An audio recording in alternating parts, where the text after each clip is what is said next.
Tycoon returns with Mistress, finds ex-wife and triplets on his wedding day. Miho stood at the highest floor of the hotel, his gaze lost in the skyline. He wore a custom-tailored navy suit that hugged his tall frame like a second skin, but his expression was distant, powerful, cold. A man who had conquered boardrooms across continents, whose signature had the power to alter markets. But there was no triumph in his eyes, only a silence that weighed heavily inside him. A quiet knock interrupted the moment. "Come in," Miho said without turning. His assistant entered, bowing politely. "Sir, the press has arrived. The chairman of JK Group is also waiting to meet you before the rehearsal." Miho nodded but didn't move. He finally spoke after a beat. "Do you believe that starting over means forgetting everything before it?" The assistant, startled by the question, hesitated. "Sir, is something wrong?" Miho's eyes lingered on the horizon before answering. "7 years ago, I left this city behind. I told myself it was to build an empire. But the truth is, I ran away." He turned then, his face sharp and unreadable. "Tell them I'll be down in 10 minutes. As the assistant exited, Miho reached into his drawer and pulled out an old photo. A woman smiled at him from it, her eyes bright, cheeks flushed, standing barefoot on a beach with the wind tangled in her hair. Yena. For a moment, Miho let himself remember. Back then, he wasn't a tycoon. He was just a young man with ambition and a borrowed suit, trying to prove himself to a cold world. Yena had been the warmth he never deserved, an art student with paint on her hands and music in her soul. She used to laugh at the smallest things. She used to make him feel human. But then everything crumbled. He clenched the photo tighter, jaw stiffening. The memory was bitter. Yena standing at the top of the stairs, tears streaming down her face as he accused her of betrayal, of sleeping with his rival, of carrying another man's child. He hadn't waited for her to explain. He didn't want to hear it. He just walked away. Forget her. He had told himself 1,000 times. Forget that life. And now, standing on the edge of what should have been the biggest day of his life, he couldn't stop the memory from bleeding into the present. Elsewhere, across the Han River, in a modest apartment filled with soft laughter and cluttered joy, Yena knelt by a tiny table helping 3 6-year-old boys button their shirts. "Nuna, my sock has a hole," cried one. "Amma, where's my dinosaur pin?" said another. Yena smiled patiently, her long hair tied back in a loose braid. "One at a time, my loves. You'll all look handsome. Today is a big day. Remember? We're delivering flowers for a very special wedding." She didn't tell them who was getting married. She didn't tell them why her hands trembled slightly when she laced their shoes. For the past 6 years, she had raised her sons, Jisoo, Taemin, and Minjae, with nothing but love, honesty, and bedtime stories about courage. But not about their father. He had disappeared before they were born, leaving only a name behind. A name she refused to speak. Yena stood and walked to the small mirror on the wall. She looked at herself and pressed a hand to her stomach. She still remembered the day she found out she was pregnant. Alone, betrayed, and rejected. She had wanted to disappear, but the first time she heard their little hearts beating, she knew she had to live. For them. Still, her heart tightened today. She hadn't been able to reject the flower contract for the Royal Mairi Hotel. It was too big, too well paid, too crucial to her small business. She told herself it was just another job, that the name on the reservation was probably a coincidence. But as she packed the arrangements and watched her boys help load the van with beaming smiles, something inside her whispered otherwise. At the hotel, the rehearsal began. Guests arrived dressed in tailored suits and designer gowns, a wave of privilege and polished manners. The elite of Seoul had come to witness the union of power and politics. Miho, the international tycoon, and Seo Jin, daughter of the Minister of Economy. Seo Jin stood in front of the mirror in the bridal suite, adjusting her flawless makeup. She looked beautiful, but her smile was shallow. Her eyes flicked to her phone, where she reread the morning's tabloid headlines. The perfect match. Korea's most eligible bachelor set to marry minister's daughter. She closed the screen and turned to her stylist. "Does he look happy?" she asked. "Who?" "Miho." The stylist hesitated. "He's composed." Seo Jin's lips twitched. She knew him well enough. His silence wasn't peace, it was a storm gathering. And she had worked far too hard to let that storm ruin today. If Yenna ever reappeared, everything would collapse. But that woman was gone, probably living in shame, far from Seoul, clinging to her mistake. Seo Jin picked up her veil and took a slow breath. Let's make sure today is unforgettable. And so the city moved forward. Flowers arrived at the venue. 3 boys giggled in the lobby, playing tag among vases and marble pillars. Yenna followed behind them, clipboard in hand, unaware of the cameras being set up nearby. Her heart pounded harder with every step closer to the ballroom. As she turned the corner into the grand hall, her breath caught. There he was. Miho stood at the center of the room, adjusting his cufflinks, tall and composed. Exactly as she remembered. Her knees almost gave out. The room seemed to spin. The scent of roses, the shining chandeliers, the violinists rehearsing in the corner. It all blurred. He turned. Their eyes met. For the first time in 7 years, time stood still. He didn't blink, didn't breathe, because behind her, 3 small boys ran toward her, calling her name. He took a step forward. Yenna froze. Her heart, already trembling inside her chest, began to pound violently. She hadn't planned this. She hadn't known. She had told herself the name Miho Park was just a coincidence. A popular name, perhaps. But now, standing face to face with the man who shattered her world, all her carefully built defenses began to crumble. He looked exactly the same. No, not exactly. His eyes were harder, sharper. There was a new weight in his gaze, something she couldn't quite name. But beneath that, she recognized him. And worst of all, he recognized them. The boys. "Yenna?" Miho said, barely audible, as if the sound of her name on his lips burned his throat. She held her breath. The boys noticed the tension. Taemin tugged at her sleeve. Who is that man?" Her lips quivered, but no words came. Miho's voice grew firmer. "Those boys, are they?" "Stop," she said quickly, her tone shaking. "Not here." He looked around. Guests were beginning to glance their way. A few cameras lingered. The wedding coordinator was whispering into a walkie-talkie, eyeing the scene cautiously. Miho didn't care. He took another step forward, almost involuntarily. The boys watched, curious, oblivious to the storm that had suddenly descended upon the room. Miho crouched slightly, meeting their eyes. His own were filled with something between awe and terror. "What's your name, little man?" he asked gently. "Jisoo." One of the boys replied proudly. "I'm 6, and this is my brother Taemin and my brother Minjae. We're triplets." Triplets. The word hit Miho like a blow to the chest. His breath caught. His vision blurred. He stood up straight again, staring at Yenna. "Triplets." Her lips parted, but her voice cracked. "Not here," she whispered again. "Please." But it was too late. Seo Jin had entered the ballroom. She stopped dead in her tracks when she saw them. Miho standing pale and frozen before a woman with 3 identical children at her feet. Her heels clicked slowly across the marble floor. "What's going on?"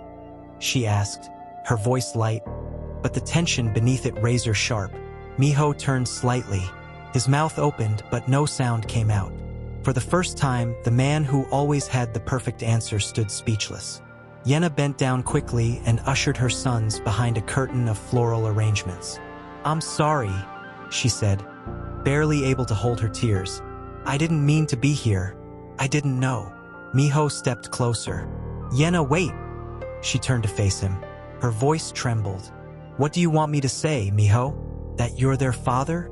That while you were building your empire, I was learning how to warm 3 bottles at once with shaking hands and a broken heart." The words pierced him. I didn't know," he stammered. "Because you didn't care to ask." Seo Jin's eyes narrowed, but she said nothing. She watched the scene with clenched fists, her perfect day unraveling thread by thread. Yenna reached into her bag and pulled out the clipboard. "These are your flowers. They're delivered. We'll leave now." She turned, her sons following behind her like tiny shadows. But before she could take another step, one of the boys, Min-jae, dropped his toy on the marble floor, skidded toward Miho. The man bent down slowly and picked it up. A small wooden car, worn edges, hand-painted wheels. On the bottom, in faded ink, was scribbled a single name, Appa. Miho stared at it. His hands trembled. The tears that he had held back for years began to prick at the corners of his eyes. He looked up again, his voice rough. "Yenna, why didn't you tell me?" She didn't turn around. "Because you didn't want to know." That evening, the news exploded. Tycoon's wedding disrupted by woman and her 3 sons. Rumors of paternity emerge. Photos circulated of the moment the 3 boys appeared beside Miho in the ballroom. The resemblance was undeniable. People whispered. Investors grew nervous. The wedding became a national spectacle before it even happened. Inside his penthouse, Miho sat alone in the dark. The toy car sat on the coffee table in front of him. His fiancée was gone. She had stormed out hours ago, demanding answers he didn't have. His mother had called from Switzerland. His board demanded an explanation. But none of that mattered now. All he could see were 3 pairs of brown eyes looking up at him. Miho grabbed his coat and rushed out into the night. Yenna sat on her apartment floor, folding laundry with trembling hands. The boys were asleep in the next room, unaware of the chaos they had stepped into. Her phone vibrated. Unknown number. She ignored it. Then, a knock at the door. Her heart stopped. Cautiously, she opened it. Miho stood there, drenched from the rain, eyes red. He looked down. "I need to talk to you." She didn't move. "There's nothing left to say." "I know you hate me," he said quietly. "I hate myself too. I left you. I accused you. I walked away without giving you a chance." Yenna felt her throat close. "I didn't want to believe it," he continued, "because if I did, I'd have to admit that I threw away the only good thing I ever had." Tears spilled down her cheeks. "You don't get to do this now. Not after all these years. Not after what I went through." "I know," he whispered. "But please, let me meet them. Let me know them. Even if you never forgive me." She leaned against the doorframe, exhausted by years of holding back pain. Her voice cracked as she asked, "Why now?"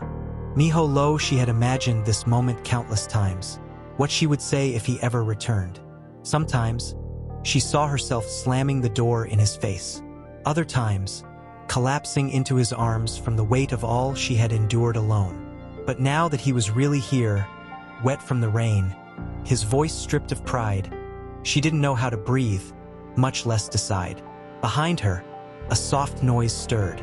Tiny footsteps padded across the wooden floor. Min-jae rubbed his sleepy eyes, holding a plush rabbit in one hand. He stopped when he saw the tall man at the door. His gaze lifted slowly, and a quiet curiosity crossed his face. Who is that?" Miho's breath caught in his throat. His eyes softened immediately, kneeling instinctively to the boy's level. "Hey there," he whispered. "You're Min-jae, right?" The child blinked. "How do you know my name?" Yenna's hand trembled on the doorknob. I heard it earlier," Miho replied gently, as though afraid the truth might scare him off. Min-jae tilted his head. "Are you one of Amma's friends?" Before Yenna could intervene, Miho smiled faintly. "No, but I hope I can be."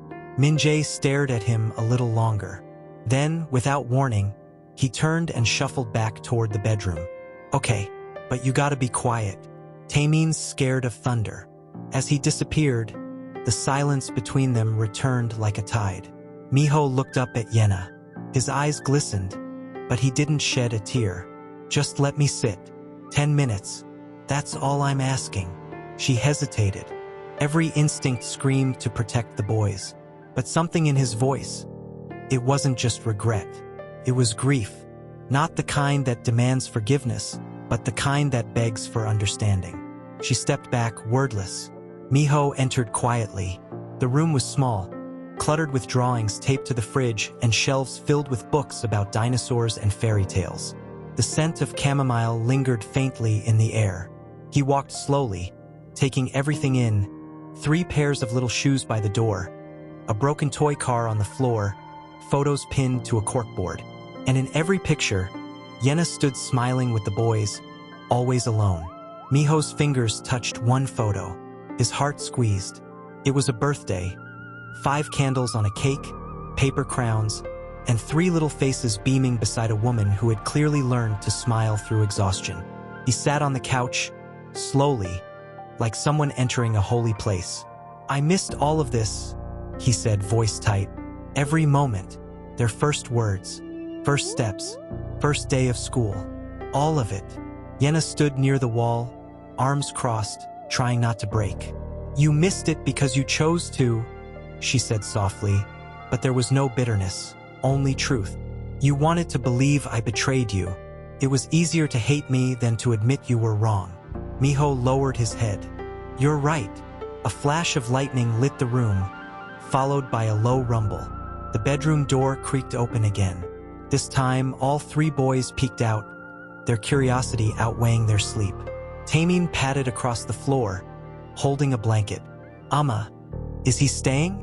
Yenna opened her mouth to answer, but Miho spoke first. "Only for a little while," he said. "If that's okay with you." The boys looked at her. She gave a small nod, though her heart pounded violently in her chest. Taemin climbed onto the couch beside Miho, eyeing him with interest.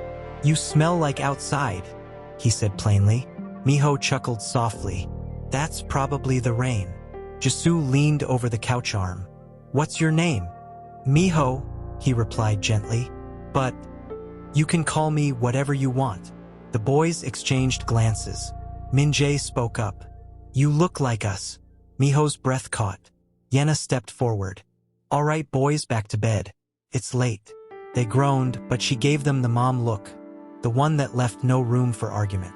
As they shuffled off, Miho looked at her with cautious eyes. "Do they know? About me?" She hesitated, then shook her head. "They've only ever known me, and they never asked. Until today." Miho ran a hand through his damp hair. "Can I be part of their lives? I'm not asking for you to," his voice cracked, "to forgive me. I know I don't deserve that. But them, I want to know them. Even if they never call me Appa." Yenna looked at him, really looked, and for the first time, she saw not the man who abandoned her, but the man who was breaking before her eyes. "I don't know," she said honestly. "I need time." He nodded. "Take all you need. Just don't shut the door completely." She didn't reply, but she didn't say no. That was something. Miho stood slowly. "I'll go now." As he turned toward the door, he paused. "Yenna, were you happy? At least a little? In all these years?" Her eyes glistened. "I survived. That's not the same." He gave a slow, aching nod, and left. Outside, the rain had slowed to a drizzle. He stood on the sidewalk, soaked and hollow, but a strange warmth burned in his chest. Hope, regret, 1,000 emotions clashing like waves. He had seen his sons, spoken to them, heard their voices.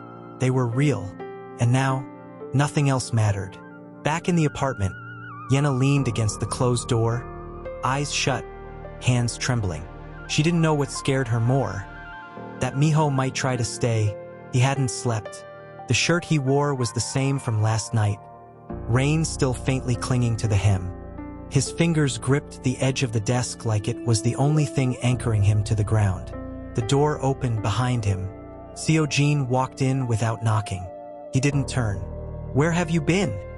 she asked, voice low and sharp. "I've been calling you since last night." Miho said nothing. Seo-jin crossed the room slowly, her heels tapping against the floor. She placed her phone on his desk. "Do you know how many calls I've had to dodge? How many headlines I've had to deny?" He still didn't speak. Her voice cracked. "You're destroying everything we built." "There is no we," he said suddenly, quietly. His voice wasn't raised, but it sliced through the air. She flinched. "What are you saying?" He turned to face her now, his eyes hollow but resolute. Those boys, they're mine. Seo Jin's mouth opened, but no words came. I saw them, he continued, pacing now. They weren't just some woman's kids. They were mine. You saw their faces. You felt it. Seo Jin crossed her arms, trying to regain control. So what? You're gonna throw your life away? Your reputation? For her? He stopped. You told me she cheated. She hesitated. She did. No, his voice turned sharp. I believed you. I trusted you. You showed me those photos, her hugging some man in the street. That wasn't fake, she snapped. Miho's voice rose, finally. It was her brother, Seo Jin. Her brother. You knew it. You knew it. She froze. His chest rose and fell with heavy breaths. You told me she betrayed me, that she was pregnant with someone else's child, that I should walk away before it ruined me. Seo Jin stepped back, suddenly unsure. I was protecting you. No, he spat. You were protecting yourself. He moved toward her, slower now, eyes filled with something colder than fury, disappointment. You knew I loved her. You loved me too, she whispered. No, I needed you. He shook his head. There's a difference. Her eyes welled up, but he didn't waver. I built an empire, he continued, and every brick of it rests on a lie. There was silence between them, thick and suffocating. Then Seo Jin finally spoke, voice trembling. What are you going to do? Miho's jaw tensed. I'm going to make it right. She stepped forward, voice breaking. Miho, if you walk away now, you'll lose everything. The investors, the partnerships, my father. I already lost everything that mattered, he said. And with that, he walked past her, leaving the room and everything in it behind. Hours later, Yenna sat in her flower shop, her hands busy arranging stems that her heart wasn't in. The boys were at school. The quiet should have been a relief, but it felt heavier than ever. The bell above the door chimed. She looked up, expecting a customer. Her heart skipped. It was Miho, not in a suit. No car, no entourage, just him carrying a small box. She straightened, unsure what to feel. He offered the box without a word. What is it? She asked warily. He hesitated. Something I should have given you years ago. She slowly opened it. Inside lay 3 tiny envelopes, each with one of the boys' names written in Miho's handwriting. And this? He added, reaching into his coat. The truth. He placed a folder on the table. Yenna opened it, skimming through pages of printed emails, messages, and photos. Evidence, dates, names, Seo Jin's manipulation. Every thread of deceit unraveling in her hands. Her throat tightened. I never doubted you, she said softly. I doubted whether the truth would ever matter to you. Miho sat on the bench across from her. I deserve that. She looked at him, trying to read him again. He was still hard-edged, still burdened by the world on his shoulders. But there was something else now, the cracks in the armor. The man behind the empire. The boy who once held her hand under a bridge when they had no money but swore the stars would be theirs. They asked about you this morning, she whispered. He looked up quickly. What did you tell them? That you were someone I used to know. A silence passed. And now? Yenna's eyes flickered. I don't know. Miho leaned forward, resting his hands on the table, voice quiet but firm. I want to be in their lives, Yenna. However you'll let me. I won't disappear again. She nodded slowly, holding back tears. You'll have to prove it. I will. He stood again, lingering by the door. Miho, she said as he turned the handle. If you had known they were yours back then, would you have stayed? He paused. Yes, he whispered. But I would have still been the man who didn't believe you, and that would have destroyed you anyway. Then he left. That night, Yenna found her sons sitting in the living room, reading the letters Miho had written them. They looked up, eyes shining. Amma, Jisoo said. He said he was sorry. He said he wished he'd been there, Taemin added. Minjae looked up last, holding his letter close. He said he loves us. Yena knelt beside them, drawing them into her arms. And for the first time in years, she let herself cry. Not because of pain, but because for the first time in so long, each bell from the school clock felt like a hammer to his chest. He had texted Yena earlier, "You don't have to reply. Just, if it's okay, I'll be there when they finish class." She hadn't answered, but she hadn't said no either. He clung to that silence like it was permission. The gates finally opened, and children began pouring out like a wave of life and noise. Laughter, backpacks swinging, voices calling for their parents. Miho scanned the crowd with attention he didn't know how to name. Then he saw them. 3 small figures holding hands like they always did, walking in rhythm.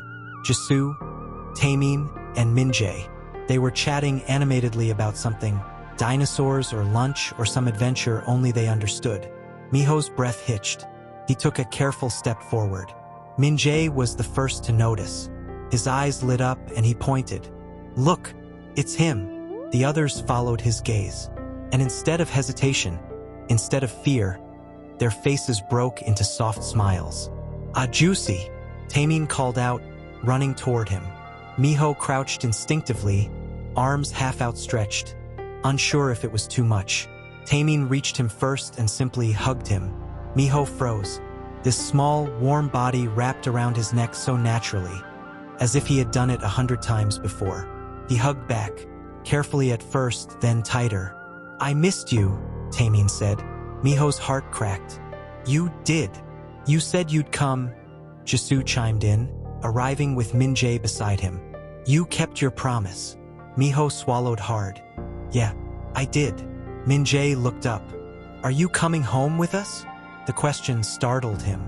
He looked around, then knelt so they were eye level. "Only if your Amma says it's okay." Taemin grinned. "She packed an extra snack just in case." Miho blinked. "She did." Minjae pulled out a second kimbap roll from his bag. "This one's yours." His throat closed. They walked together, the 4 of them, through the park near the school. Miho listened as they told him everything. How Jisoo wanted to be a space pilot, how Taemin hated broccoli but loved cucumbers, how Minjae could draw tigers with his eyes closed.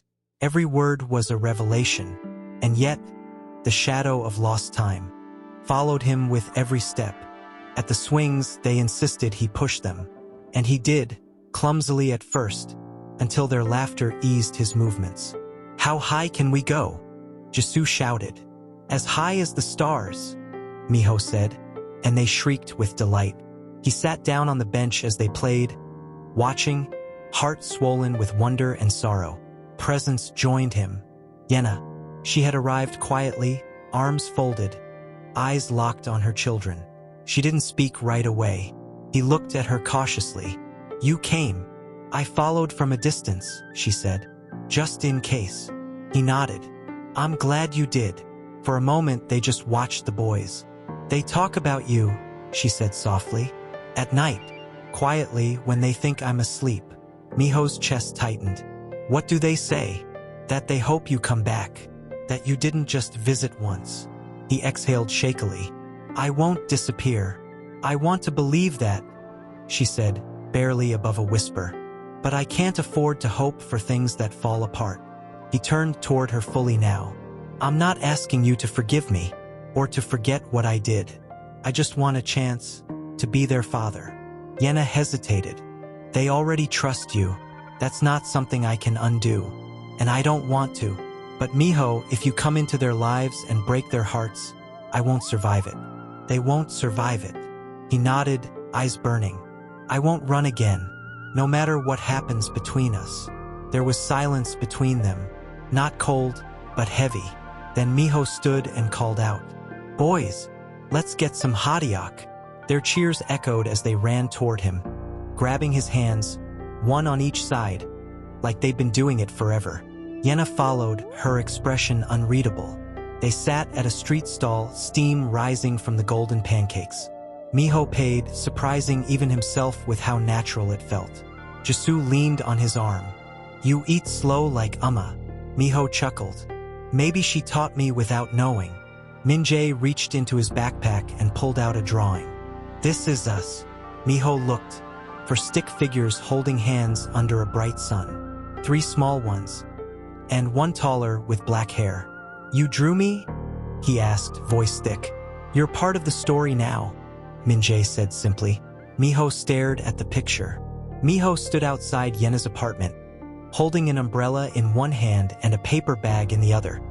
He looked up at the small balcony where a single light glowed faintly behind the curtains. He hesitated before knocking.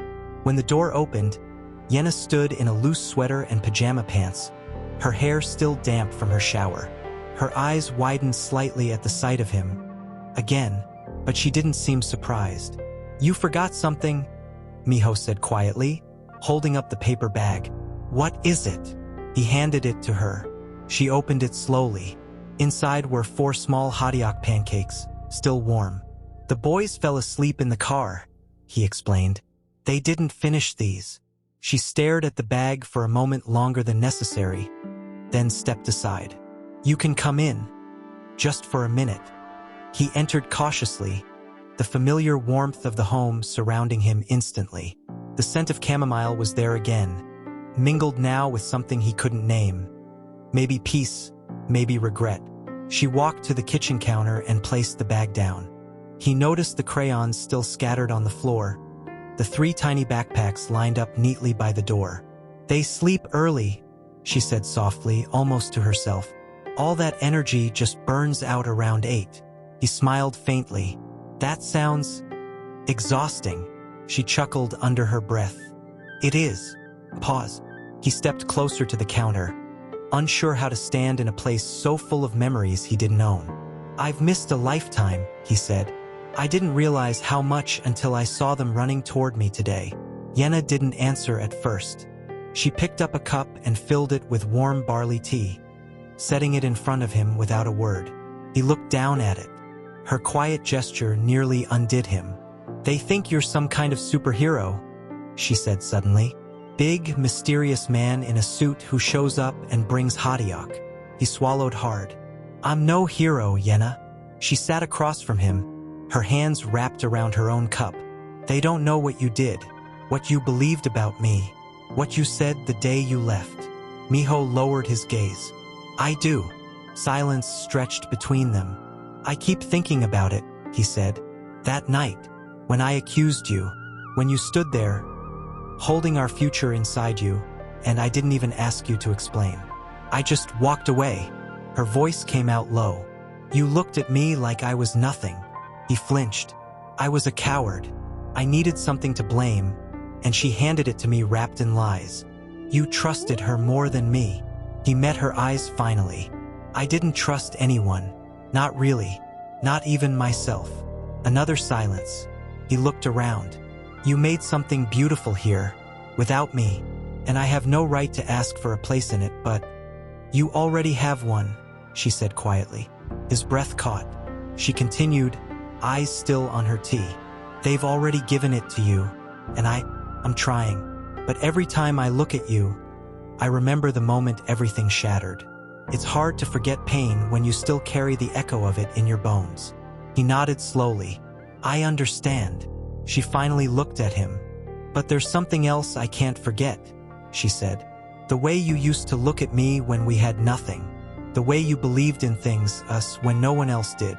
And for a long time, I hated that man for disappearing. But now I wonder if maybe part of him is still there."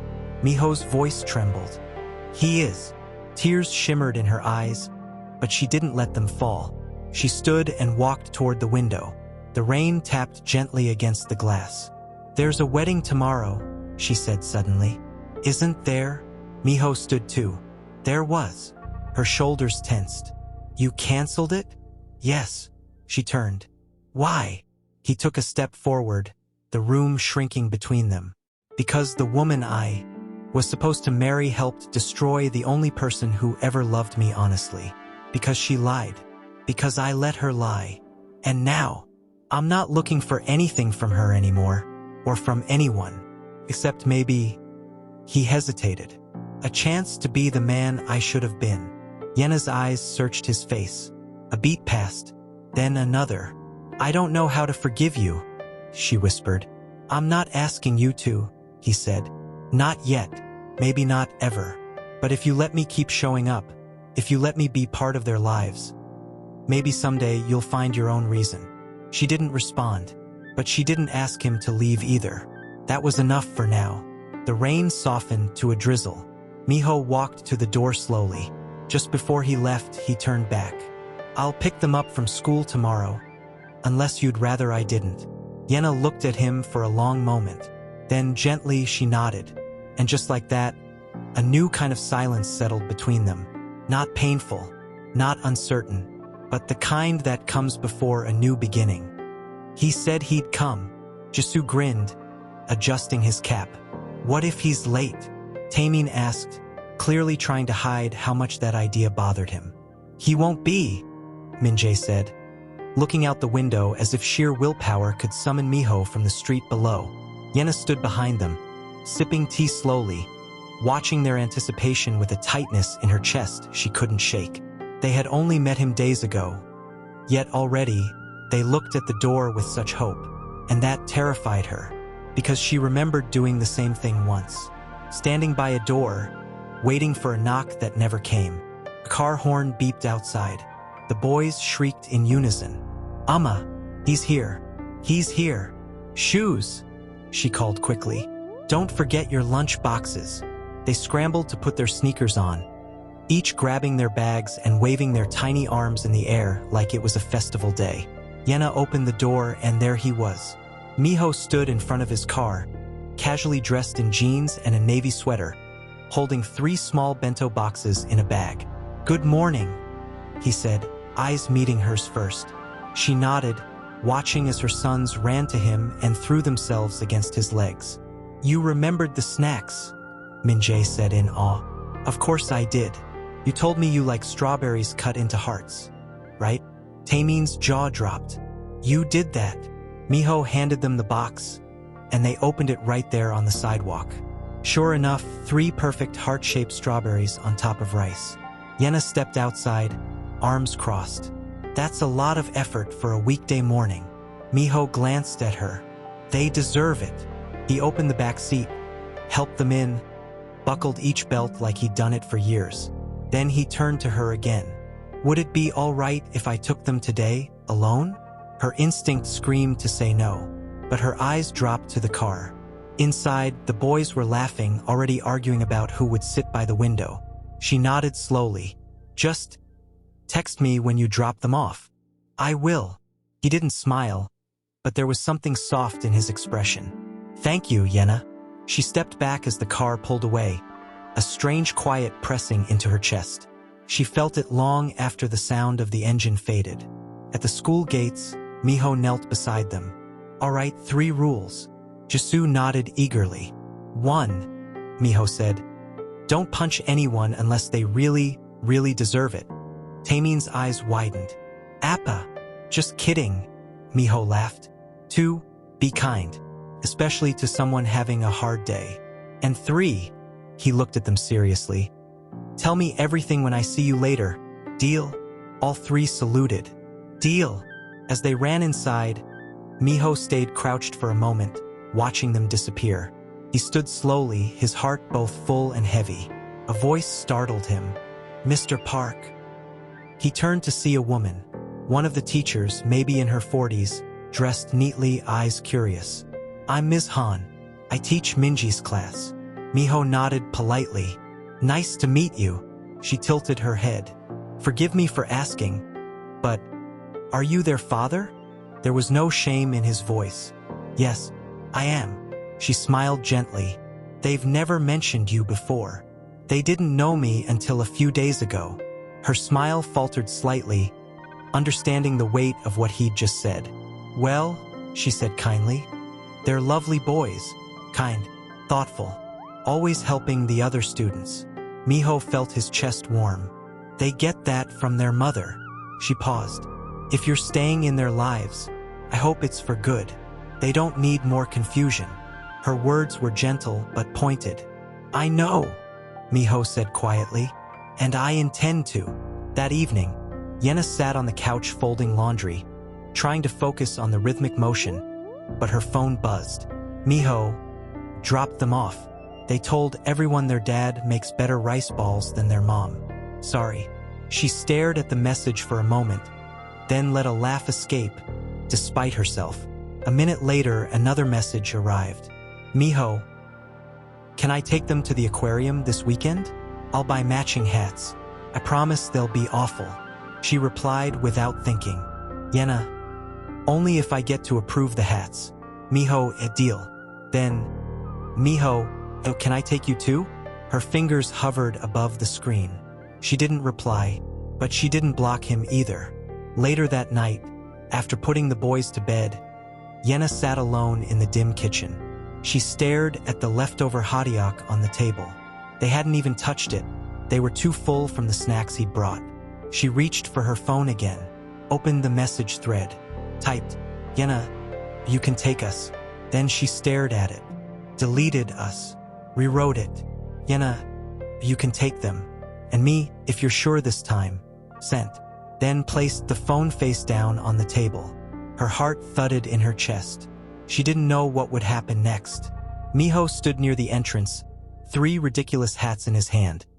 One shaped like a shark, one like a jellyfish, and one like a grumpy octopus. He looked ridiculous. He didn't care.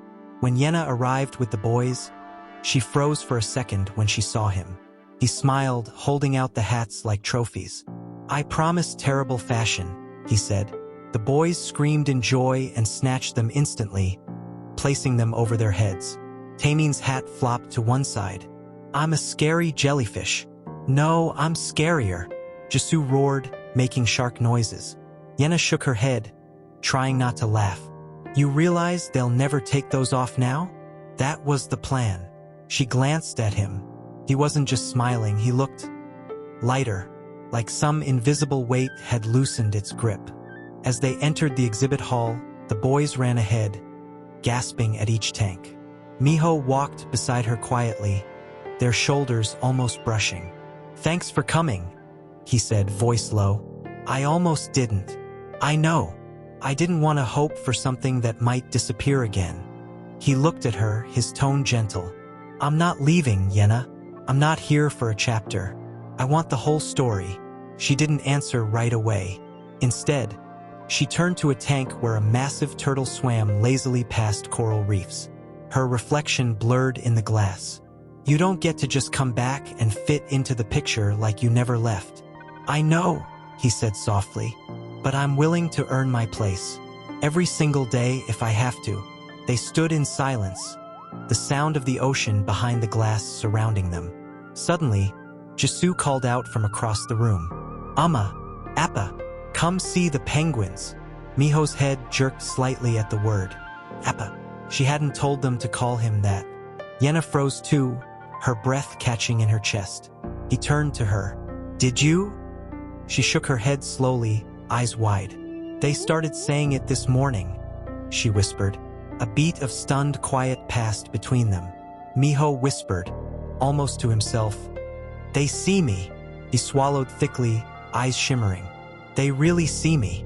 She touched his arm barely, just a feather of contact. But it was enough. They walked toward the penguin enclosure together. Later, after the excitement died down and the boys had crashed to sleep in the back of Miho's car, Yena sat beside him in the passenger seat as he drove slowly through the glowing city. She looked back once. 3 little heads bobbing softly, mouths slightly open in sleep. Then she looked forward again. I used to dream about this, she said. Miho's hand tightened slightly on the wheel. Me too.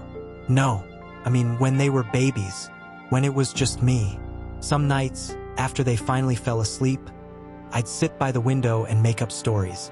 About you, what you'd say to them, how you'd carry them on your shoulders, how you'd kiss their foreheads. He stayed silent, listening like it hurt. Sometimes I pretended you were just away on business, that one day you'd come home.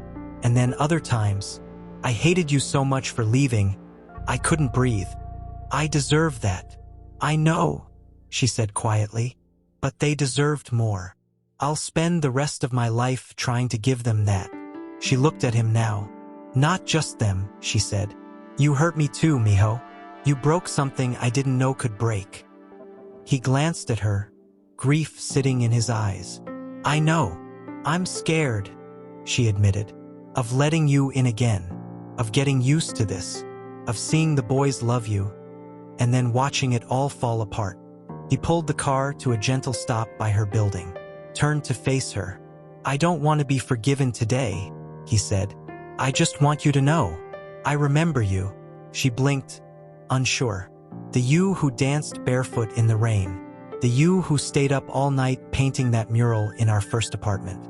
The you who held my hand so tight when I had nothing. Tears gathered in her eyes. I remember you too, she whispered, but I don't know who you are now. Then let me show you. As they carried the boys one by one upstairs, Taemin snoring, Minjae drooling on his shoulder, Jisoo murmuring about penguins. Something shifted. Inside her home, in the glow of a single lamp, Miho placed the boys gently into bed.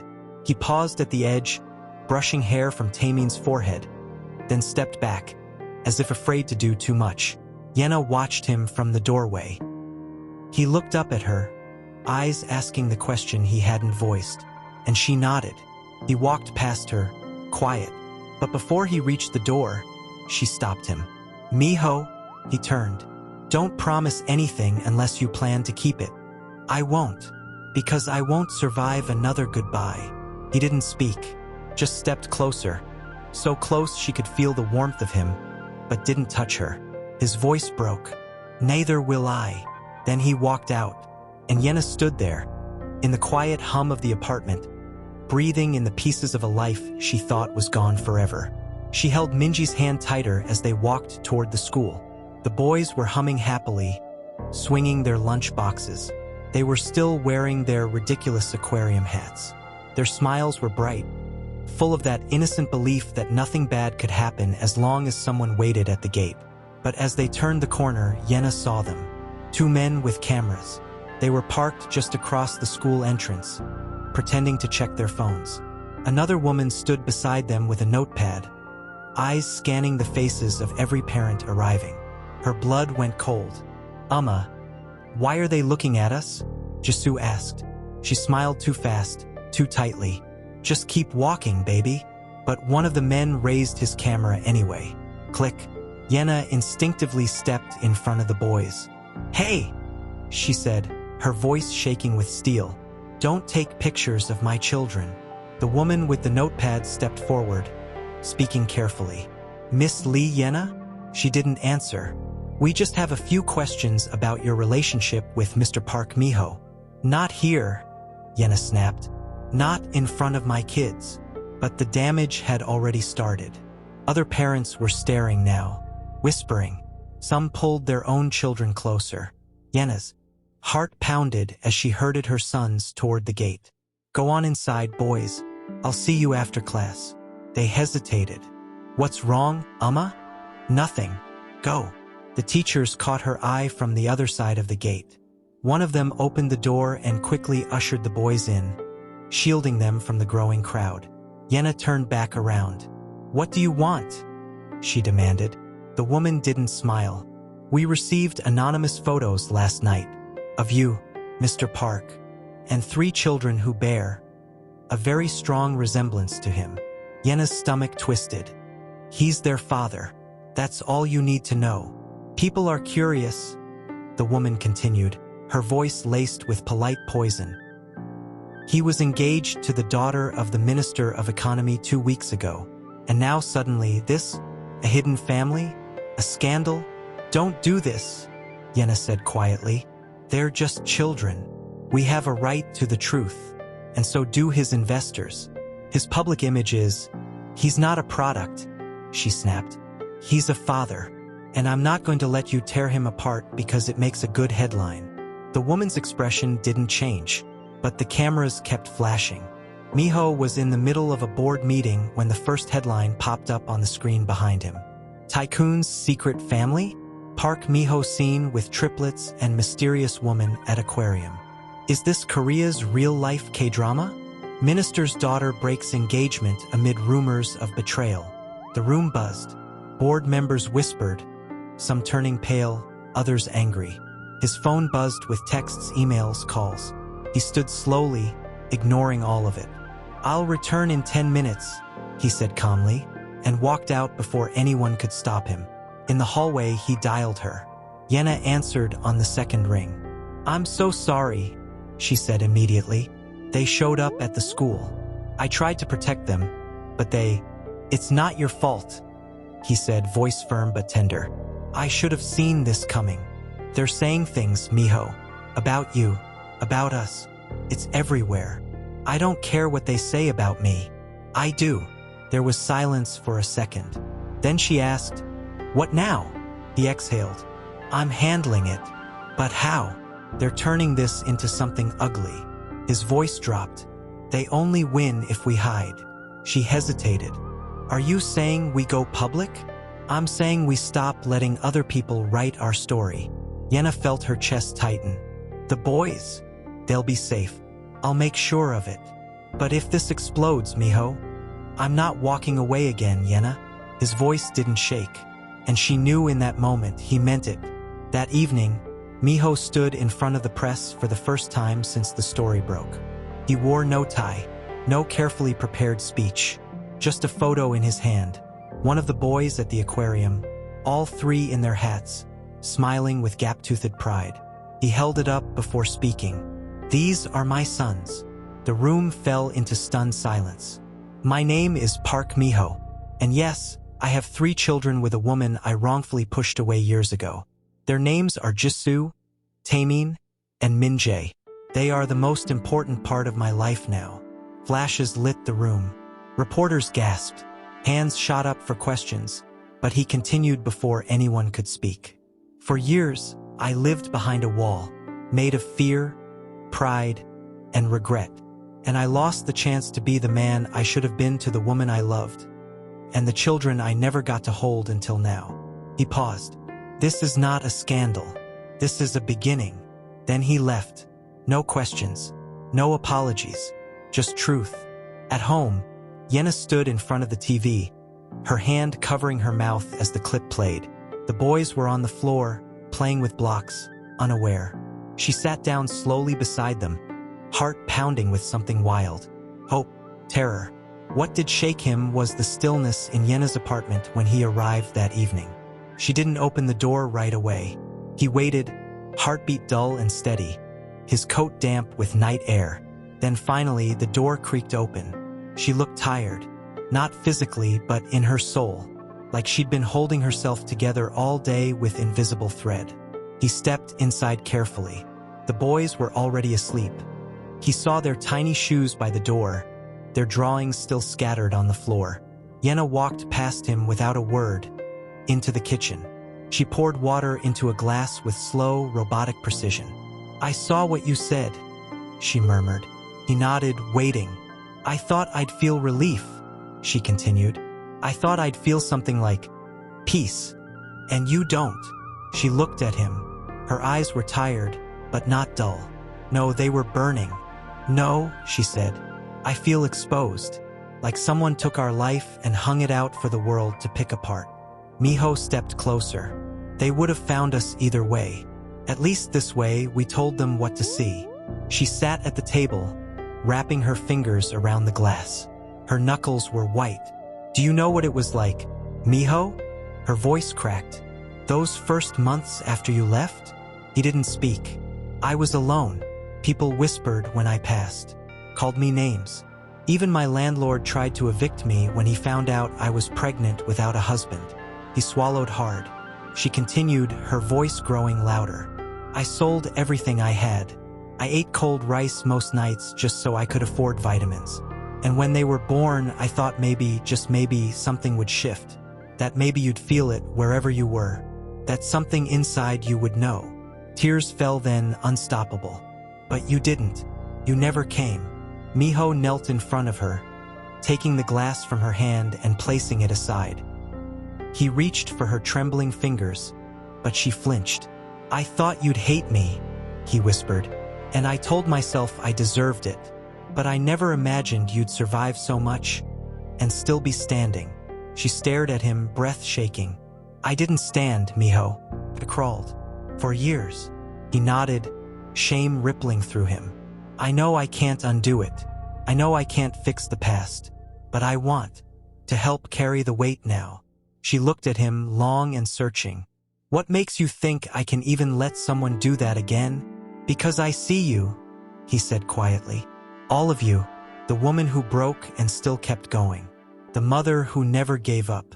The artist who buried her dreams to feed her children. I see her. I never did before. But I do now. The room fell still. Yenna's breath hitched. I'm scared. So am I. She finally let him hold her hand. Just that. Nothing more. But it felt like forgiveness in its earliest form. Outside the apartment, in a black car parked under the street lamp, Seo Jean sat with her arms folded. Her face was emotionless, her eyes fixed on the window above where the light had just gone out. She'd watched the press conference, watched him throw away everything. Her father was furious. The wedding was canceled. The merger was in ruins. And Miho? He was playing house with a woman who'd once scrubbed dishes to survive. Seo Jin's assistant, seated beside her, finally spoke. Ma'am, should I arrange the next move? She didn't answer at first. Then her voice came low, sharp, and terrifyingly calm. Find out where the boys go to school, their schedules, their habits. The assistant hesitated. And the woman? Seo Jin's eyes narrowed. She took everything from me. She looked back at the window one last time. I'll take it back. Yenna stood by the school gate with a bag of snacks and a warm scarf tucked under her arm. The boys had rushed inside just minutes ago, waving over their shoulders, unaware of the unease curling around her spine like smoke. She stayed for a few extra moments, eyes scanning the street. She didn't know why. She just felt something. Ms. Lee. She turned sharply. It was Ms. Han, Minji's teacher. Sorry, Yenna said, forcing a smile. Just making sure they got in all right. Ms. Han nodded but hesitated. There was a woman here yesterday, after school. Yenna's heart skipped. What woman? She said she was a relative. Ms. Han continued carefully. An aunt. She was polite. Said she'd be picking the boys up in the future. Yenna froze. What did she look like? Early 30s. Expensive coat. Long hair. Not a face I'd forget. Seo Jean. Did she take them? No, of course not. I told her I couldn't release children to anyone not on the list. She left. Yenna's throat tightened. Did the boys talk to her? They said no. They were distracted by something in the courtyard. But what? Ms. Han's voice lowered. There was a car parked across the street the entire afternoon. Same as today. Same license plate. Yenna turned her head quickly. A black sedan sat idling across the road. Tinted windows. No movement. Her pulse raced. Thank you, she said quickly and turned to leave, her fingers already dialing. Miho picked up on the first ring. What's wrong? He said instantly. She was at the school, Yenna said, voice shaking. Seo Jean. She claimed to be their aunt. She tried to pick them up. There was a pause on the other end, deadly still. Where are you now? Outside the gate. Don't move, he said. I'm coming. He arrived in 7 minutes. When he stepped out of the car, his entire body radiated fury. Not loud, not explosive, something colder, more focused. He scanned the street, eyes landing on the black sedan. The engine turned on instantly. He marched across the street. The window lowered just an inch. A voice came through. Careful, Miho. Someone might think you're overreacting. His fists clenched. Stay away from them. Seo Jin's voice didn't rise. Why? You're the one who left me. You're the one who humiliated me in front of the entire country. All I did was come to say hello. You don't get to say hello to my children. Her laugh was soft, almost amused. They're not just yours. They belong to the world now, don't they? The whole country has fallen in love with the image of your perfect little redemption story. He stepped closer, voice like steel. You come near them again, and I swear to you, I will forget every ounce of mercy I've ever learned. A pause. Are you threatening me? I'm warning you, he said. You hurt them, even try to scare them, and I will burn down every shield your father has ever built around you. Seojin didn't flinch, but something in her silence shifted. Fine, she said, but you're forgetting something. What? They might not need me to destroy what you have. You're doing that all by yourself. Then the window slid up. The car pulled away, smooth and slow, like a shadow vanishing into the morning fog. Miho stood there a moment longer, breathing hard, jaw clenched so tight his teeth hurt. Then he turned and crossed the street. Yena was still waiting, gripping the gate as if it could keep her upright. He reached her, took her hand without asking. She won't get near them again, he said. I don't care about her, Yena whispered, voice brittle. I care that they were almost taken from me. He pulled her into his arms. They weren't, and they won't be.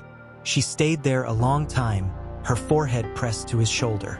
What if she goes further, Miho? She asked. She has money, influence, connections. What if she files something in court? Says I'm unfit or unstable, or that I kept the children from you. His jaw flexed. Then I'll fight. For them. For you. And this time, I won't run. That night, Miho met with his lawyers. They sat in a sleek, glass-walled office with city lights glittering outside like a sea of cold fire. He placed the folder on the table. I want legal custody. Shared if possible. Full if it comes to that. One of the lawyers raised an eyebrow. Are you anticipating a dispute? Not with their mother, Miho said. With someone else who thinks she can buy a family she broke. Do you have evidence of this person's involvement or threats? I will. The lead lawyer nodded. We'll prepare the documents. As they spoke, his phone lit up. A photo. Sent from an unknown number. The boys. A snapshot of them leaving school that morning. Taken from a distance. A message followed. They look so much like you, don't they? His hands went cold. He stood, chair scraping behind him. I need extra security on their school. Starting tomorrow. I don't care the cost. No one touches them. Yes, sir. And someone traced this number. Now. As he left the building, the air outside bit colder than before. Miho had lost them once. He wouldn't lose them again. Not even if it meant going to war. The doorbell rang. She flinched. Miho entered, water clinging to his coat, eyes dark with something deeper than the storm behind him. He locked the door behind him without speaking and turned the open sign to closed. Yena wiped her hands on her apron, trying to steady her breath. You're early. I didn't want you alone. She forced a smile, but it broke almost immediately. I'm not afraid of her, Miho. I'm afraid of what she'll take away before we can stop her. She won't touch them, he said, stepping closer. She's trying to rattle us, to scare you. She already has. He reached for her hand. She let him take it this time. I hired 2 private guards for the school, he said. One will stay with them during recess. The other will escort them home. They won't know. It'll look like regular staff. Yena's eyes filled. They're children. They shouldn't need protection. I know. And we're the ones who brought danger to their lives. No, Miho said, firmer now. She did. They stood in silence for a long time.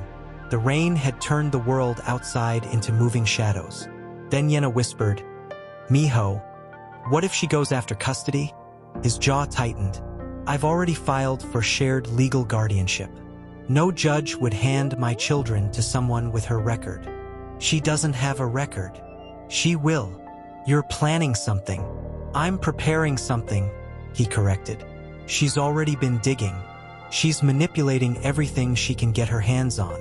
Yena took a slow, shaky breath. And if she brings up my past, my financial situation, then I'll remind the court who abandoned their family, who kept it alive, who raised 3 good, kind-hearted boys without help, without money, without support. You, her eyes brimmed, but she didn't look away. You make me sound like someone brave, she murmured. You are someone brave. They stood close now, the scent of lilies thick between them. He looked at her as if he was memorizing every shadow on her face. "You don't have to be strong all the time," he said. "Not with me." The tears fell then, quietly, without warning. She didn't sob. She didn't collapse. She just cried, and he held her through it, and neither of them said a word. That evening, the boys sat cross-legged in the living room, folding paper cranes. Taemin was concentrating so hard his tongue peeked out from the corner of his mouth. Min-jae was already on his third. Jisoo sat by the window, staring out at the rain. Yena and Miho watched them from the kitchen. "They don't know," she said. "They shouldn't have to. But they feel something," she whispered. Jisoo's been quieter. Minji's started wetting the bed again. Miho exhaled slowly. "I'll talk to them." Yena turned. "What will you say?" "The truth. Just enough of it." She nodded once. "Be gentle." He crossed the room, kneeling beside the boys. "Hey!" All three looked up. Min-jae spoke first. "Appa, can you help me fold this one? It looks like a crumpled shoe." Miho smiled and took the paper gently. "I can do better than that." As he folded, he spoke. "You know how sometimes stories have villains?" The boys nodded slowly. "Well," he continued, "sometimes those villains don't wear capes or horns. Sometimes they just don't want to let go of the past." Taemin tilted his head. "Is someone trying to hurt us?" Miho paused. "No, but someone's trying to scare your Amma and me, because they don't like seeing us together. They don't like seeing us happy." Min-jae whispered, "Are we gonna be okay?" Miho looked at them all, his sons, his blood. "I promise you, nothing will happen to you. Nothing will ever happen to you. I won't let it." The boys stared at him for a moment longer. Then, quietly, Jisoo climbed into his lap and wrapped his arms around his neck. Miho held him tightly, feeling the weight of fatherhood settle into his chest with both fear and awe. "We're stronger than her," he whispered. "All of us." Hours later, as the apartment lay still and the rain softened to mist, a single envelope slid under their front door. No knock, no sound. Yena found it first the next morning. She opened it slowly. Inside was a photo of the boys at the park. And beneath it, one handwritten line. "You can't protect what doesn't belong to you." He flipped the picture over. The handwriting was unmistakable. Seo Jin's sharp, curling pen strokes. Cold, calculated, like a knife disguised as a ribbon. "You can't protect what doesn't belong to you." Miho set the envelope down on the kitchen table with a quiet precision that belied the fire spreading through his chest. Yena stood across from him, arms wrapped around herself, lips slightly parted. "She's escalating," she whispered. "Miho, she knows where they play. She's watching them." He didn't respond right away. His eyes stayed locked on the envelope, as though memorizing every inch of it. Every thread of threat woven through the ink. "I'm calling in someone," he said finally. "Someone I trust." "Who?" "A man I worked with in London. He handled security for diplomats' families. Quiet, invisible, and loyal. He'll build a perimeter she can't see. She won't get near them again." Yena walked around the table slowly. "And then what?" He met her eyes. "Then I end this." Later that day, Miho sat alone in his office. The city buzzed outside his floor-to-ceiling windows, but the hum of power no longer impressed him. Not now. Not when everything that mattered existed outside these. Walls fragile, breathing, vulnerable. He picked up his phone and dialed. It rang once. "Detective Seo," a voice answered. Gruff, familiar. "It's Miho. I figured. I saw the press. Quite the drama. I need your help. Tell me what you need." "I need everything on Seo Jean Kim. Every sealed record. Every connection her father erased. Everything he paid to keep buried." A pause. "You sure you want that truth?" "Yes." "Then you'll get it. But Miho, be ready. The Kim family doesn't bury secrets. They build empires on top of them." 3 nights later, Miho received a file in an unmarked envelope. Inside were documents, birth certificates, transcripts, adoption papers, and a single court order. He read it once, then again. His breath started to come unevenly. There was a name he didn't recognize, but the date matched. So did the hospital. So did the mother's name. And then it hit him, the date his own mother had died giving birth to him. But there was another baby. A twin. A girl. Seo Jean Kim. He stood up so suddenly his chair crashed behind him. Yenna, who had just stepped into the office carrying tea, startled. What happened? He turned to her, face pale. I was adopted. She blinked. What? She's my sister.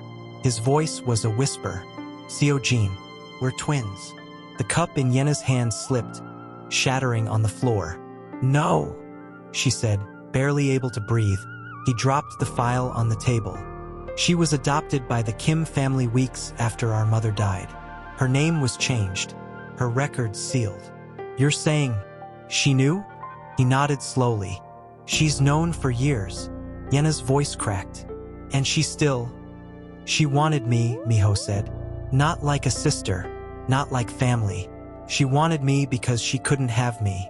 And when I chose you, it wasn't betrayal to her. It was rejection. Yenna backed away from the table. This isn't just about revenge. This is obsession. Miho ran a hand through his hair, voice raw. I've been fighting her like an ex-lover, but she's something else entirely. She thinks she owns me. Yenna shook her head, her voice growing more frantic. And now she wants to hurt the boys. She doesn't just want to scare us. She wants to erase us. He stepped toward her. She won't. I swear to you. Miho, Yenna said, grabbing his arm, voice trembling. You don't understand what she's capable of. You're not dealing with heartbreak.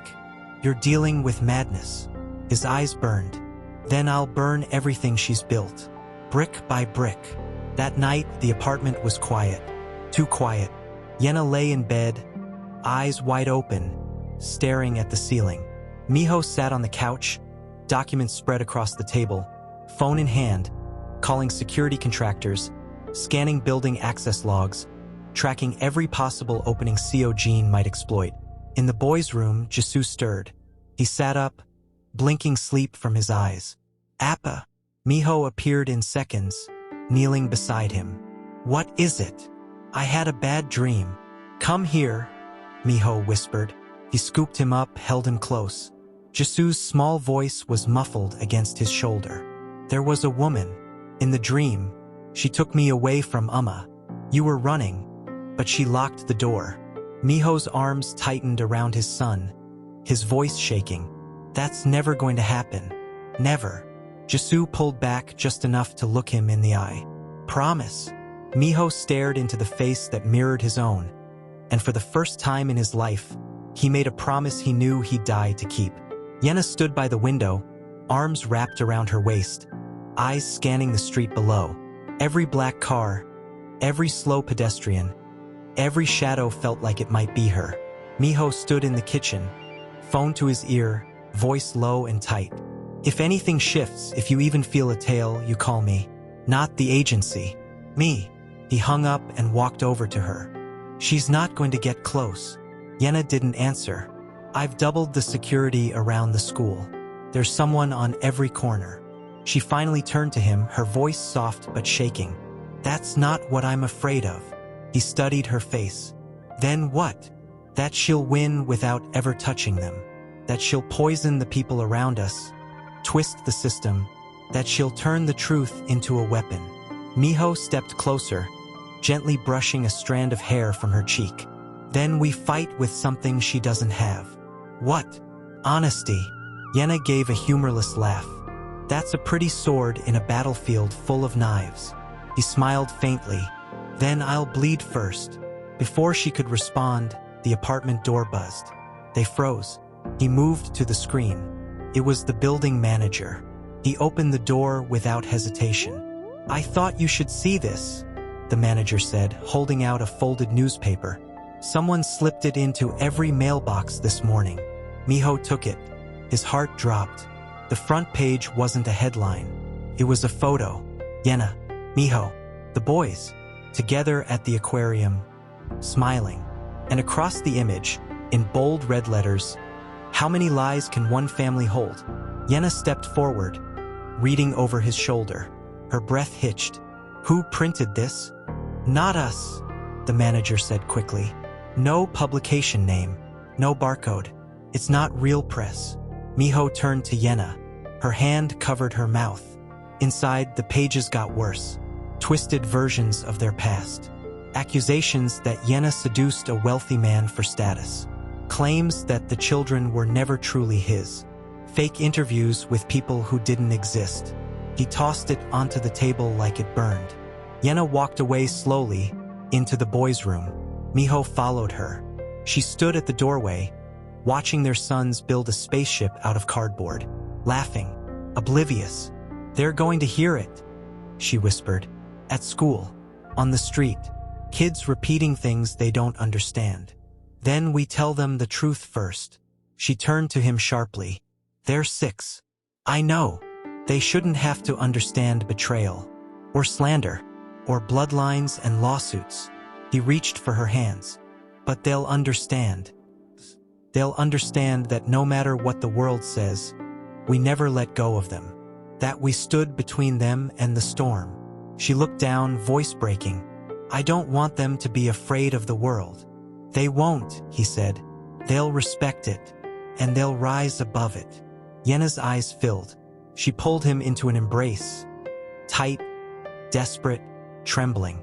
He held her with the same energy, anchoring her to the moment. The apartment buzzed again.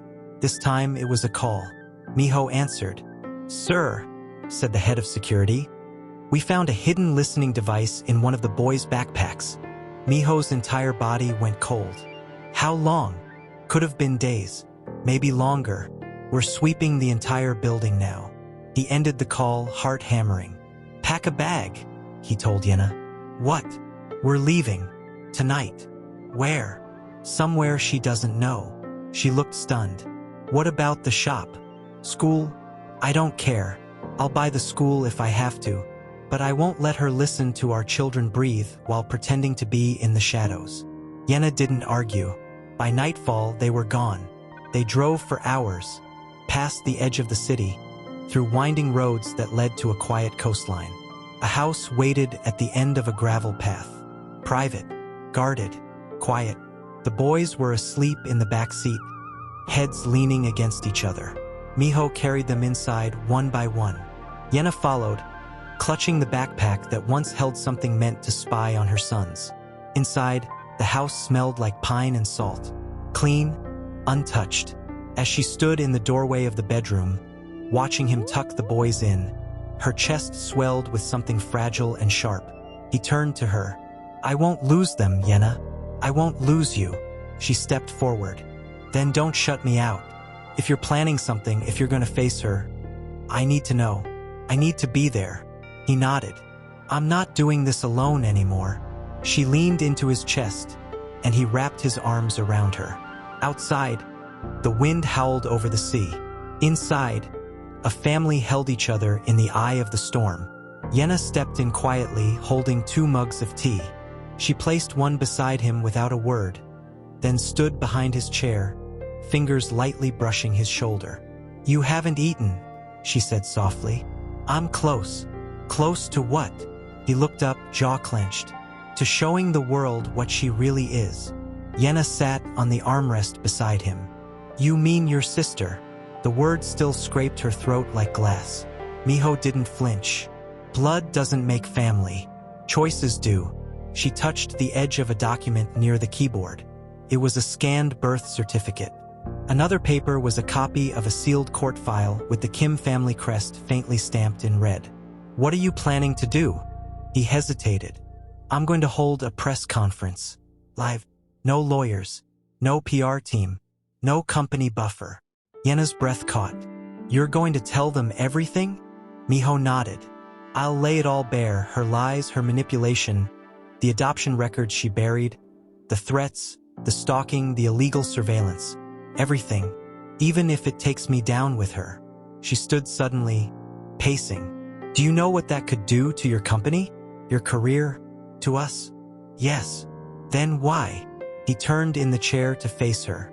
Because if I stay silent, I become the man who left you all over again. The man who protected his image over his family. Yenna stared at him, her hands trembling. And if they don't believe you, then I'll still know I tried. Her voice cracked. And if she fights back, you think she won't come after us with more? Miho rose slowly, stepping toward her. She's already come after us, Yenna. Every day we live in hiding is a day she's winning. He reached for her hand. I need to end this, not just for us but for the boys. They deserve to live in the open, to walk into school without wondering who's watching, to grow up knowing the truth didn't break us. It saved us. Tears filled her eyes. You could lose everything. He touched her cheek, voice barely above a whisper. Not everything. Not if you're still here. She didn't reply. Instead, she leaned forward, resting her forehead against his, tears slipping quietly down her cheeks. He closed his eyes, holding her like an anchor. Outside, the waves crashed harder against the rocks. The next morning, Miho stood in front of a blank camera. The media outlet he chose was small, independent, free of the political ties that had shielded Seo Jin's family for years. A young producer gave him the countdown. He stared into the lens, heart pounding in his chest. My name is Park Miho, he began, and what I'm about to say will cost me everything. The camera didn't blink. I am the father of 3 children whose lives have been threatened by someone I once trusted. Someone the country sees as polished, generous, sophisticated. Someone who has worn a mask for over 2 decades. He reached into his coat and pulled out a small photograph. This is my sister. He held up the photo of a young Seo Jin, arms wrapped around a smiling child him. Dated 1994. The photo had been hidden in the file his private investigator uncovered. Most people don't know that Seo Jin Kim and I share the same mother, that we were separated after our mother's death, adopted into different families, and raised as strangers. He lowered the photo, until years later when we met again, and she didn't tell me who she was. His voice trembled, but he didn't stop. I believed we were just 2 people who met by chance, that what we felt was real. But she knew. She always knew. And when I left her, she didn't just want revenge. She wanted control. Over me, over my children, over the truth. He exhaled, the air trembling from his lungs. She has threatened my family, sent anonymous threats, stalked my children, installed surveillance devices in their belongings, and tried to manipulate public opinion with falsified press to silence the people who stood in her way. The comments below the live stream were exploding. The moderators couldn't keep up. Miho leaned closer. I am not a perfect man. I've made mistakes I can never take back. But I will not be silent. And I will not let someone destroy the people I love to protect her illusion of perfection. He ended with one final sentence. Family is not blood. It's what you choose to protect with your life. He stood up and walked off camera. No scripts, no spin, just the truth. An hour later, the video had over 5 million views. Half the country was in shock. The other half was outraged. Seo Jin's office released a single statement denying all claims, calling it a desperate fabrication by a man seeking sympathy. But Miho wasn't done. He filed formal charges with the police. Harassment, illegal surveillance, attempted custodial interference. And then he disappeared from the spotlight again. Back to the coast, to the safe house, to the family that had already sacrificed too much. When he walked through the door, the boys ran to him. Appa, you're on TV. We saw you. You looked serious, but like a hero. He knelt and hugged them all tightly, burying his face in their hair. Yenna watched from the doorway, eyes shining. She walked to him slowly. When he looked up, she simply said, You didn't lose everything. Yenna sat in the witness stand, her palms pressed flat against her lap, heart thudding in her ears. The room felt too still, like everyone was waiting for her to crack. She didn't. The judge's voice echoed. Ms. Lee, you are here today to testify regarding the charges of harassment, unlawful surveillance, and attempted custodial interference filed against Ms. Seo Jin Kim. Do you understand? Yenna nodded, steadying her voice. Yes, Your Honor. Co. Jean sat just meters away, legs crossed elegantly, her mouth set in a small, unreadable smile. Her hair was perfect, her suit immaculate, as if this were just another business meeting. But her eyes were ice. Yenna forced herself not to look at her.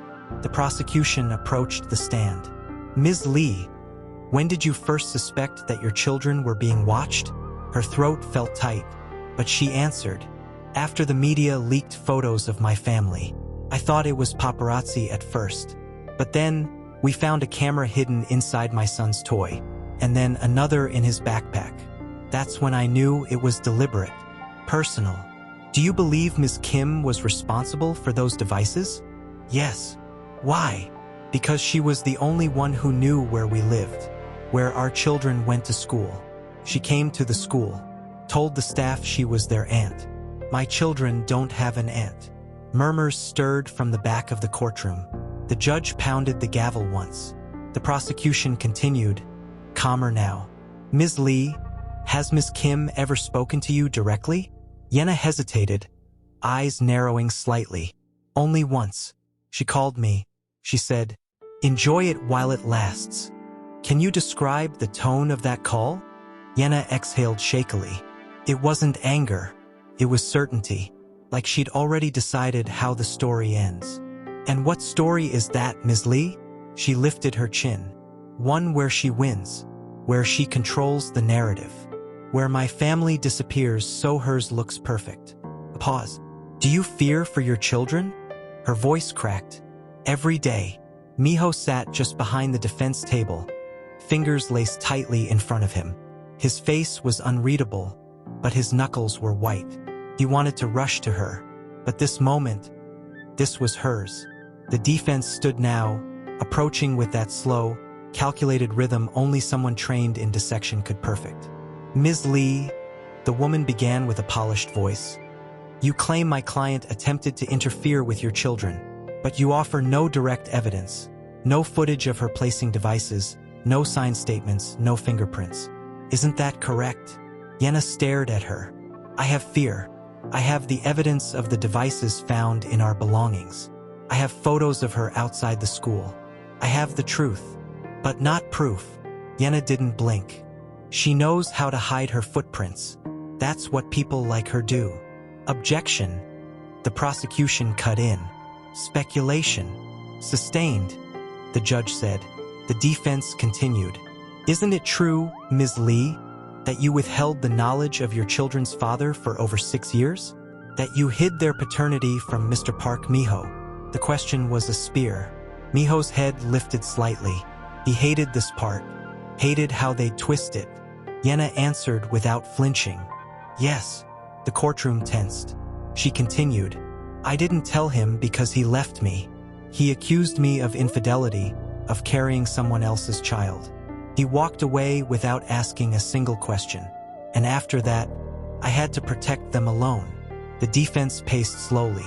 So, you admit that you kept Mr. Park from his children? Yes. Then what makes you think Ms. Kim wouldn't believe you were the dangerous one? Because I raised them with love? Yenna snapped, finally showing fire. Because I didn't use them to manipulate anyone. Because I never tried to steal them. I only tried to keep them safe. The defense turned, smiling faintly. That's all. No further questions. The judge dismissed Yenna from the stand. She rose slowly and walked back to her seat beside Miho. She didn't speak, but her hand found his. He gripped it tightly. She was shaking. He leaned close, whispering just for her. You were perfect. No, she whispered back. I was terrified. And brave. He kissed the back of her hand. A quiet promise pressed into her skin. The court recessed for the afternoon. Outside the courtroom, the air was thick with reporters, microphones, and camera flashes. Security pushed people back, but one voice cut through the noise.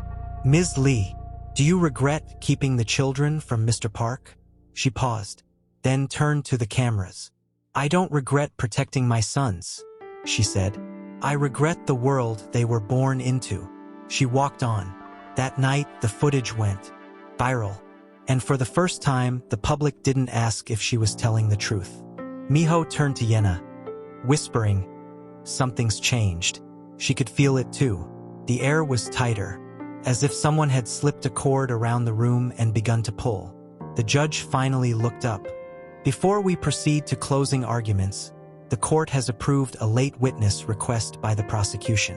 The testimony is relevant to the psychological evaluation of the defendant and will be heard today." Seo Jin's lawyer stood immediately. "Objection, Your Honor. This was not disclosed to the defense."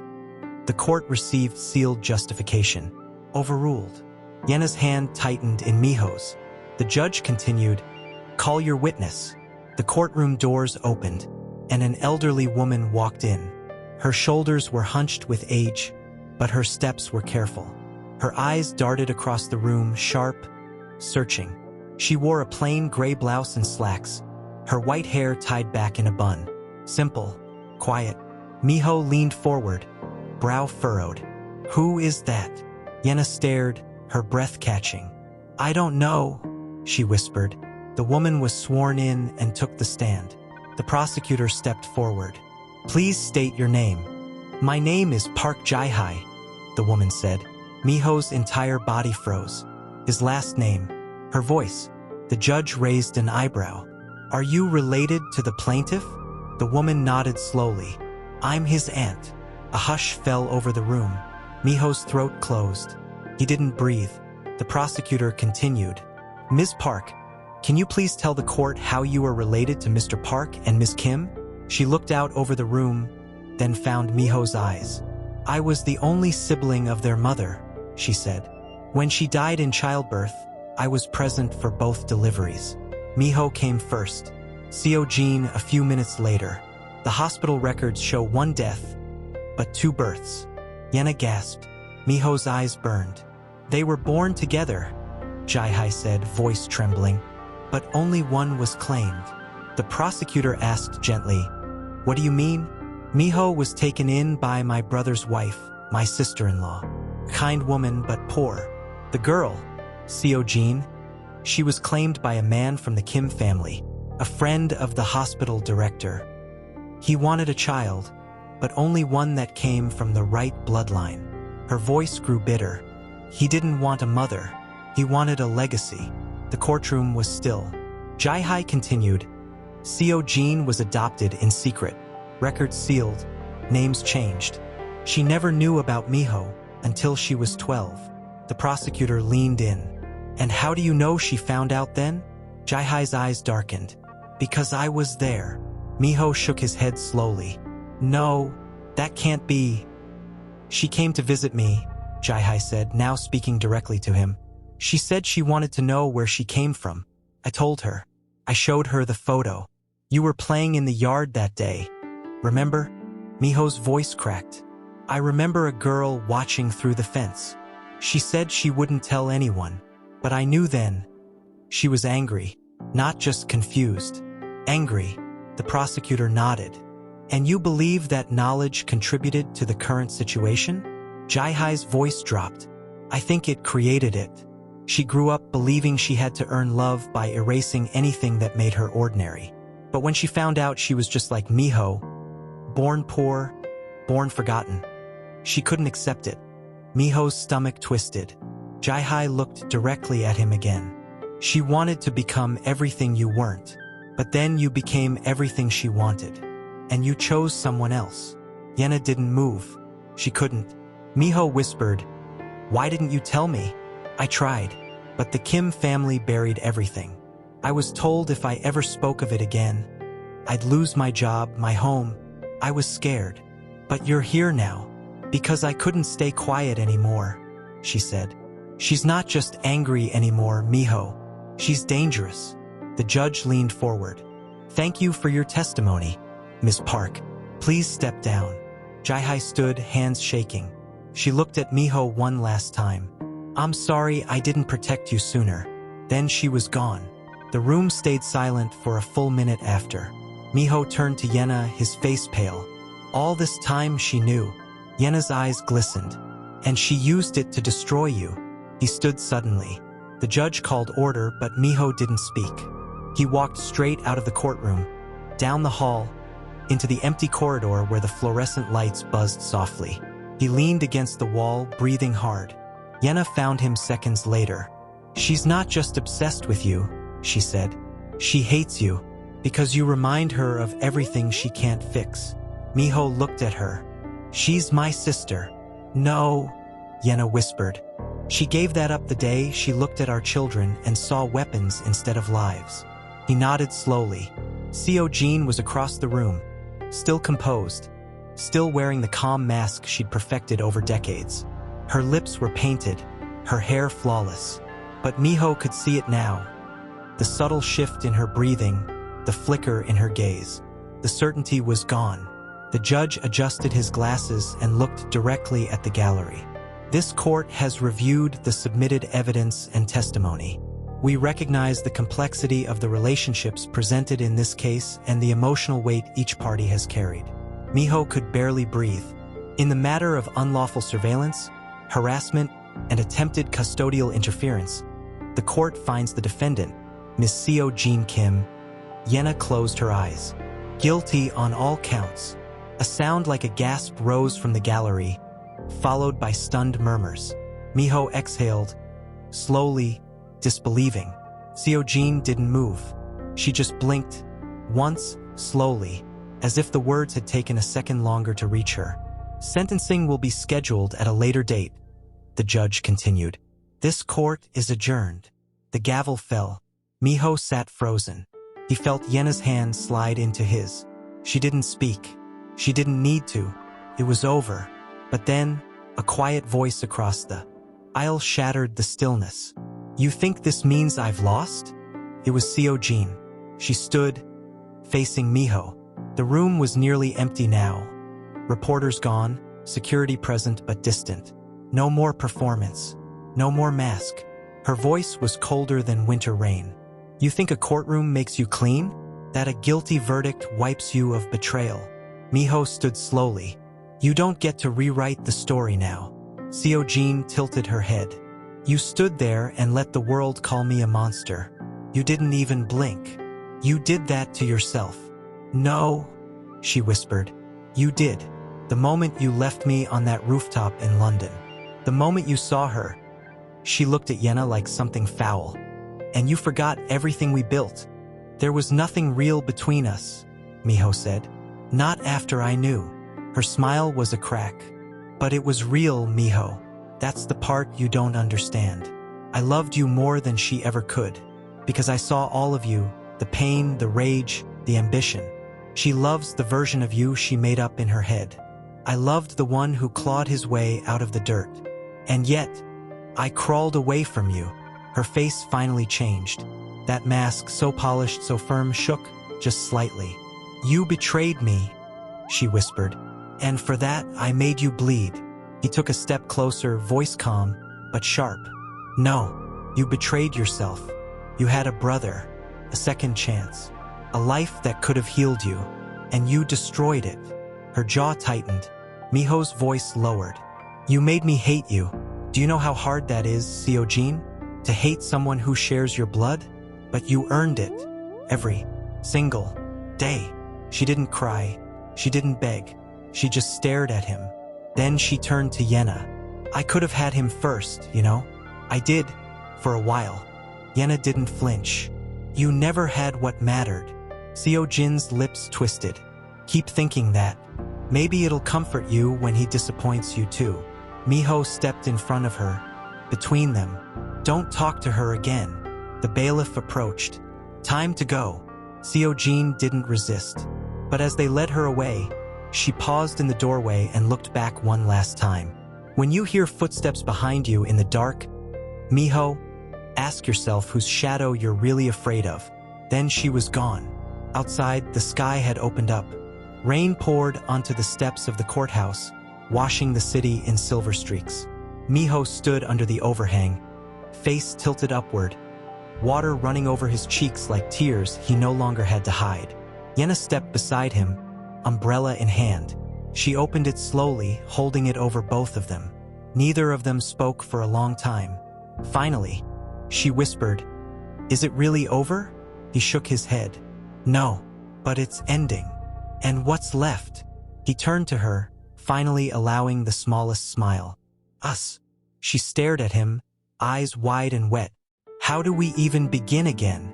He reached for her hand, kissed her knuckles. By going home. That night, they tucked the boys into bed, told them stories, watched them breathe in peace. And for the first time in years, there was no shadow in the hallway. The bench he chose sat beneath a cherry blossom tree, not yet in bloom. Too early for that, but he didn't mind. This spot, it was where it all began, where he saw Yenna the first time. She had been laughing, holding a cotton candy stick too big for her face, her cheeks pink from the wind, and he had stared like a man watching sunlight for the first time. Now he was here again, older, changed. He unfolded the letter and read the words he had written the night before, words not meant for courts or cameras or records, but for closure. He whispered them aloud, voice low. "Co Jean, I thought of you today, not as the woman who tried to destroy my life, but as the girl I once saw on the other side of a hospital window. I thought of what you could have been if someone had held your hand instead of measuring your worth. If someone had told you that love isn't earned through power, but through presence. I hated you, and that hate nearly became a second home. But hate is heavy, and I won't carry you anymore. I forgive you, not because you deserve it, but because I do. Goodbye." He folded the paper again, stood, and walked to the edge of the small stream that wound its way through the park. The water was shallow, clear. He released the letter into the current and watched it drift away. Yenna approached quietly, a thermos in hand. "You came alone?" she asked. Miho nodded. "Just for this." She didn't ask what he'd done. She didn't need to. Instead, she poured 2 cups of coffee from the thermos and handed him one. They sat together on the bench. "Will she ever come back?" Yenna asked after a moment. Miho looked out at the water. "Maybe, but she'll never touch us again." Yenna turned to him. "You really forgave her?" He nodded slowly. "Not the things she did, but the girl she once was. I had to let her go." Yenna's eyes softened. "You're stronger than I am." "No," he said, meeting her gaze. "I'm just finally done letting her decide how I feel." She leaned her head against his shoulder. "The boys asked this morning if the bad woman was gone. What did you say?" "I told them the truth." He smiled gently. "And they said, good. Now Appa can smile again." Miho chuckled under his breath. "Smart kids. They have a smart father." He turned to her, brushing a strand of hair behind her ear. "You saved me, Yenna." She blinked. "I didn't save you. I just never stopped believing you could save yourself." He looked at her for a long time, really looked. The lines of her face, the softness in her eyes, the strength beneath every word she'd ever said to him. Then he reached into his coat pocket and pulled out a small velvet box. Yenna gasped, hand flying to her mouth. "I bought this years ago," he said, voice trembling. "But I didn't deserve to give it to you back then." He opened the box slowly. Inside was a delicate gold ring, shaped like a vine, with 3 tiny stones nestled side by side. "For